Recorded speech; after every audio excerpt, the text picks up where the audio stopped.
shadows talk back. Midnight rings you if you're dead.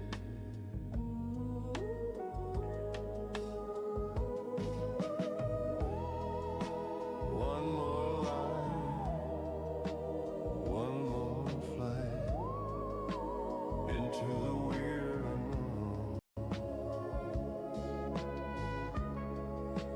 It's out tonight, and the rainbows of Olive.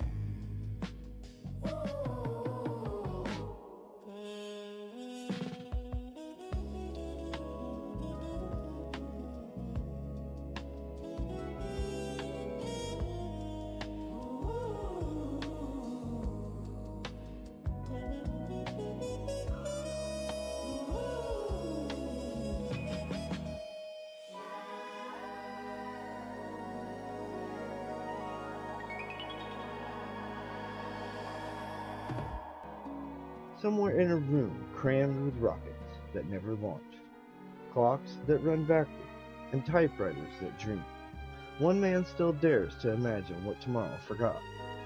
You are about to enter the unseen visions of Ray Bradbury. Tonight, another lost wonder awakens. This is SL Tonight, Bradbury's Unseen Visions.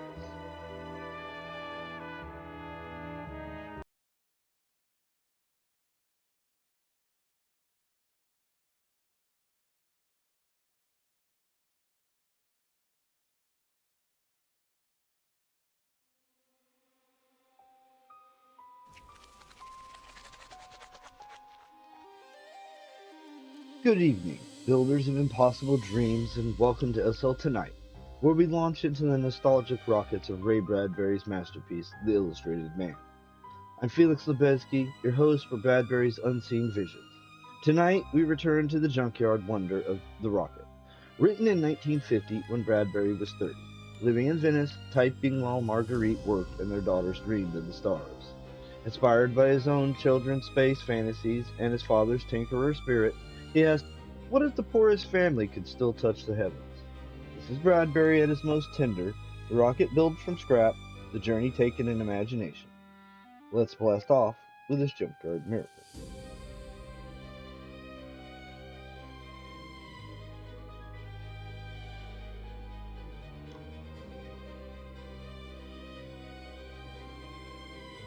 Many nights, Fiorello Bordini would awaken to hear the rocket sighing in the dark sky. He would tiptoe from bed, certain that his kind wife was dreaming, to let himself out into the night air. For a few moments he'd be free of the smells of old food in the small house by the river. For a silent moment he would let his heart soar alone into space following the rockets. Now, this very night, he stood half naked in the darkness, watching the fire fountains murmuring in the air, the rockets on their long, wild way to Mars and Saturn and Venus. Well, well, Bodini. Bodini started. On a milk crate by the silent river sat an old man who also watched the rockets through the midnight hush. Oh, it's you, Bramante. Do you come out every night, Bodini? Only for the air. So I prefer the rockets myself, said old Bramante. I was a boy when they started, 80 years ago, and I never been on one yet. I will ride up in one day, said Bodini. Fool, cried Bramante. You'll never go. This is a rich man's world. He shook his gray head, remembering. When I was young, they wrote it in fiery letters. The world of the future, science, comfort, and new things for all. Ha! 80 years. The future becomes now. Do we fly rockets? No. We live in shacks like our ancestors before us. Perhaps my sons, said Bodini. No, nor their sons, the old man shouted. It's the rich who have dreams and rockets. Bodini hesitated. Old man, I've saved $3,000. It took me 6 years to save it, for my business to invest in machinery. But every night for a month now I've been awake. I hear the rockets, I think. And tonight I've made up my mind. One of us will fly to Mars. His eyes were shining and dark. Idiot, snapped Bramante. How will you choose? Who will go? If you go, your wife will hate you, for you will be a bit nearer God in space. When you tell your amazing trip to her over the years, won't bitterness gnaw at her? No, no. Yes, and your children? Will their lives be filled with memory of Papa who flew to Mars while they stayed here? What a senseless task you will set up your boys. They will think of the rocket all their lives. They will lie awake. They will be sick with wanting it, just as you are sick now. They will want to die if they cannot go. Don't set that goal, I warn you. Let them be content with being poor. Turn their eyes down to their hands and to your junkyard, not up to the stars. But suppose your wife went. How would you feel, knowing she had seen and you not? She would become holy. You would think of throwing her in the river. No, Boldini, buy a new wrecking machine, which you need, and pull your dreams apart with it and smash them to pieces. The old man subsided, gazing at the river in which drowned images of rockets burning down the sky.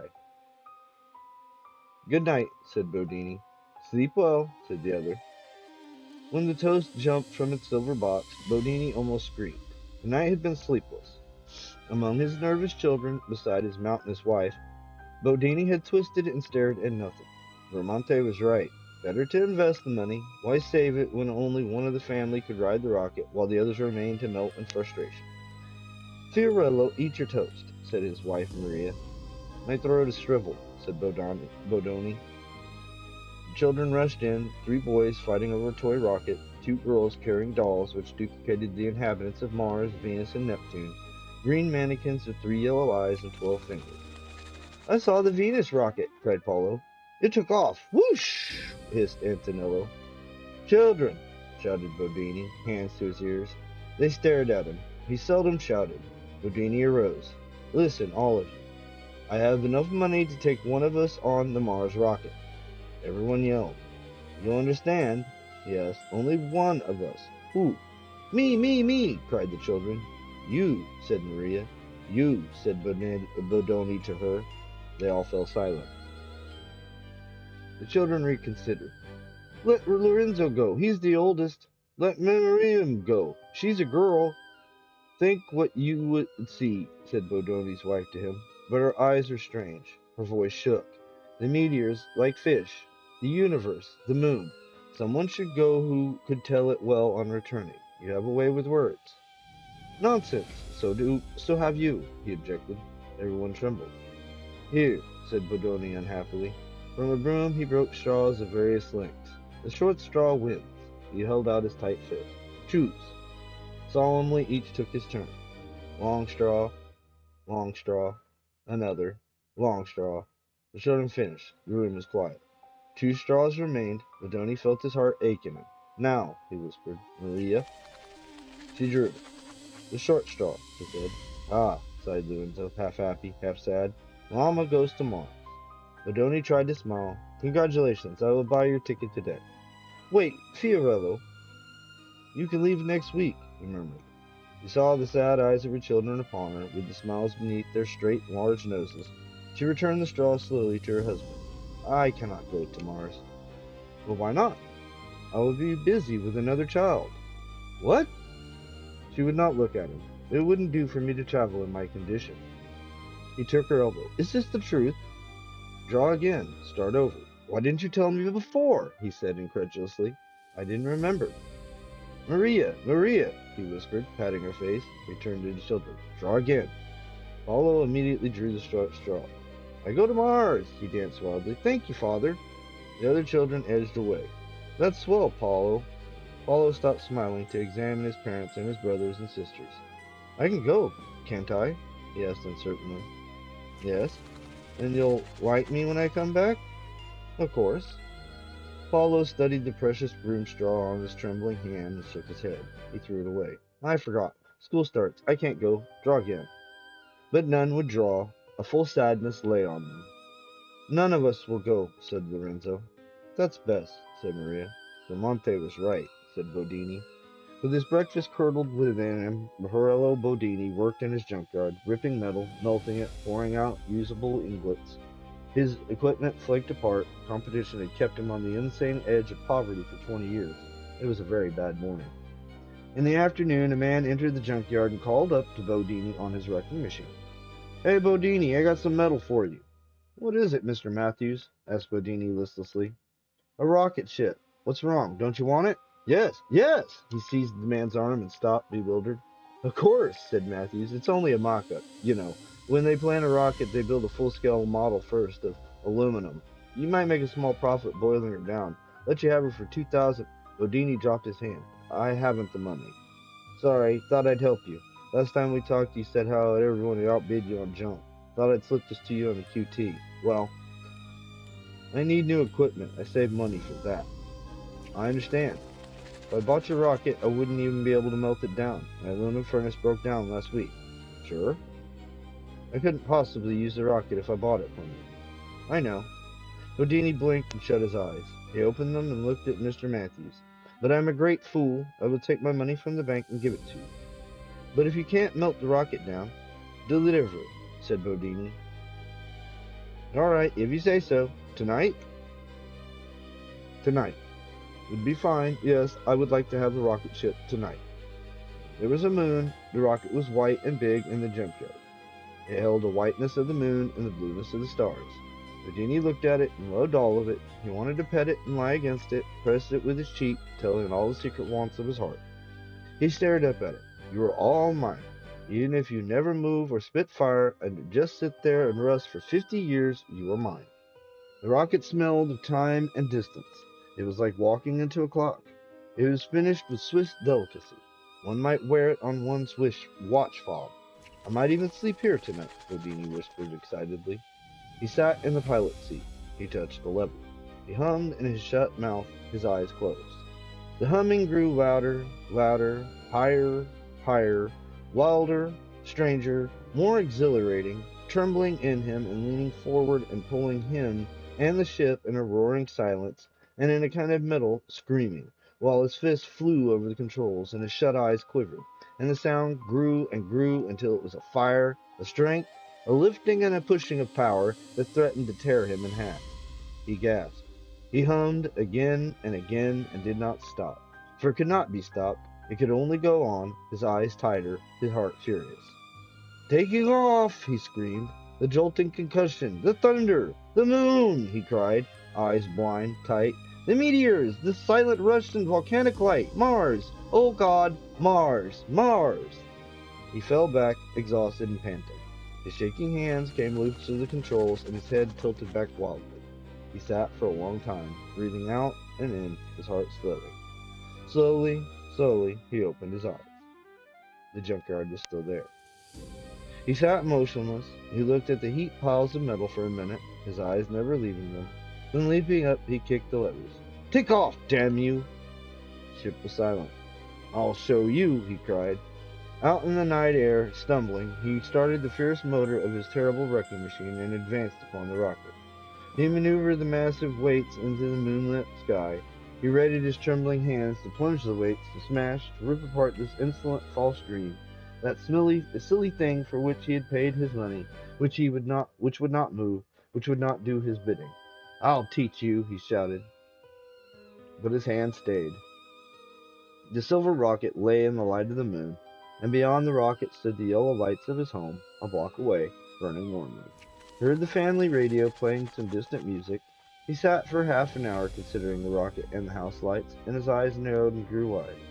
He stepped down from the wrecking machine and began to walk. And as he walked, he began to laugh. And when he reached the back door of his house, he took a deep breath and called, Maria, Maria, start packing. We're going to Mars. Oh, I can't believe it. You will, you will. The children balanced in the windy yard under the glowing rocket, not touching it yet. They started to cry. Maria looked at her husband. What have you done? Taken our money for this? It will never fly. It will fly, he said, looking at it. Rocket ships cost millions. Have you millions? It will fly, he repeated steadily. Now go to the house, all of you. I have phone calls to make, work to do. Tomorrow we leave. Tell no one, understand? It's a secret. The children edged off from the rocket, stumbling. He saw their small, feverish faces in house windows far away. Maria had not moved. You have ruined us. Our money used for this thing, when it should have been put on equipment. You will see, he said. Without a word, she turned away. God help me, he whispered, and started to work. Through the midnight hours, trucks arrived, packages were delivered, and Bodini, smiling, exhausted his bank account. With blowtorch and metal stripping, he assaulted the rocket, added, took away, worked fiery magics and secret insults upon it. He bolted 9 ancient automobile motors into the rocket's empty engine room.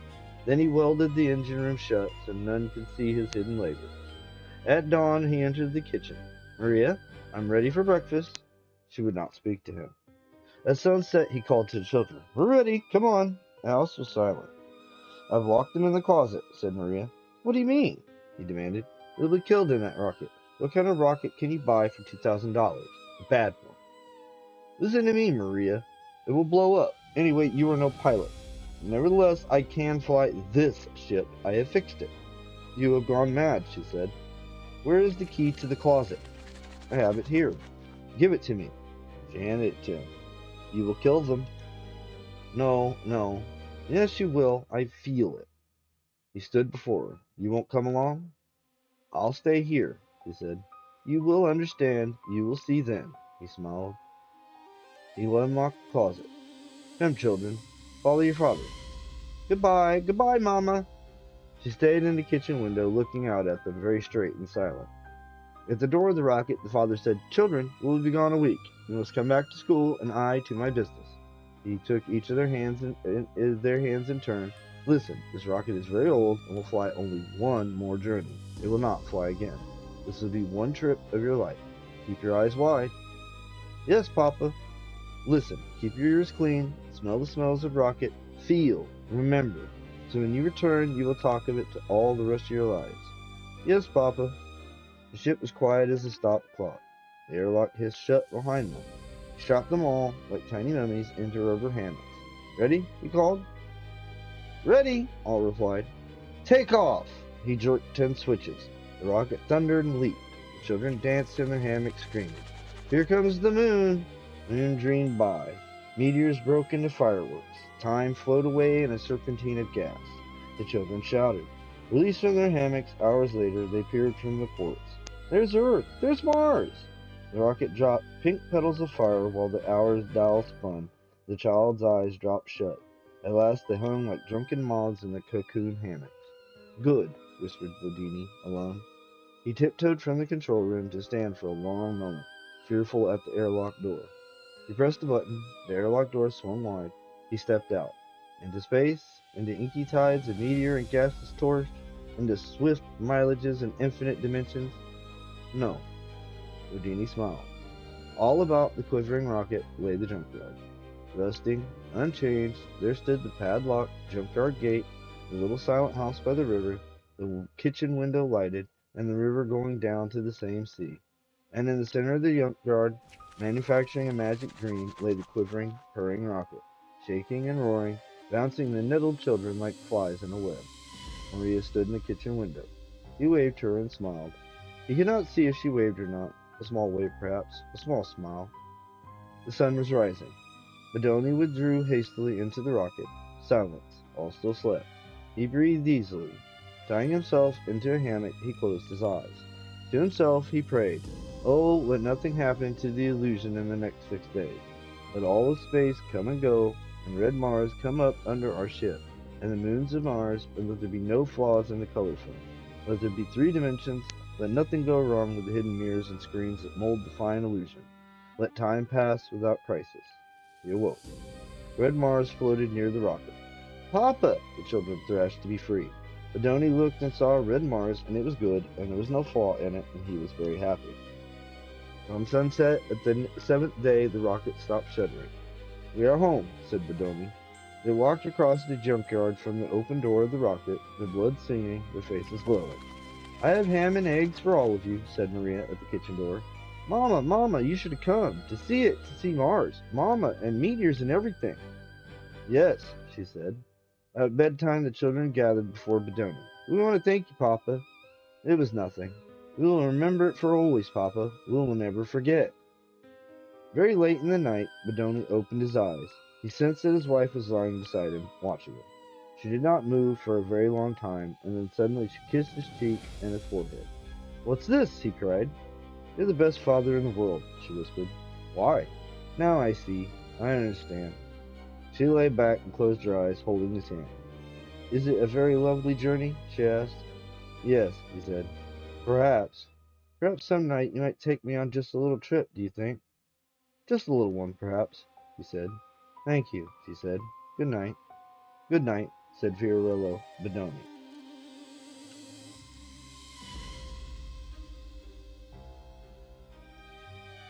That was The Rocket, a story that launched from Ray Bradbury's love for wonder. In 1950, he was 30, living in Venice, typing while Marguerite worked, his children's space dreams making him see imagination's power. It lampoons his career, war's scrap extended to dreams, his pulp roots maturing into critiques of wealth. Writing this in 1950, he drew from his father's wireman job and carnival illusions, aiming to show how dreams transcend reality. Behind the scenes, Doubleday paid him $750 for the book, a fortune then, but Bradbury refused Hollywood cash to keep his visions pure. It's a window into what drove him, the belief that the poorest heart can own the universe, a theme that echoed his 1960s support for civil rights, seeing wonder as the great equalizer. Ray Bradbury, the visionary behind the rocket, turned junk into the stars. The story asks, what's real, a rocket or a dream? Join us next time for SL Tonight as we keep unearthing literary shadows. Like, subscribe, and good night.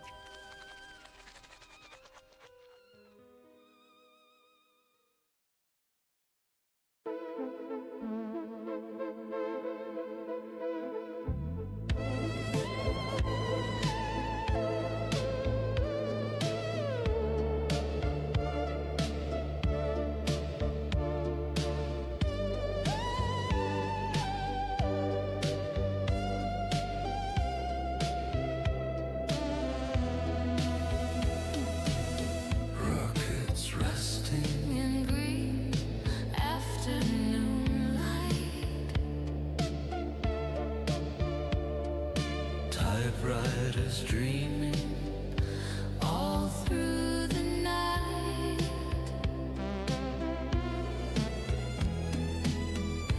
A smiling sun hangs on a cardboard sky, where the future got lost but never learned to die. Unseen visions.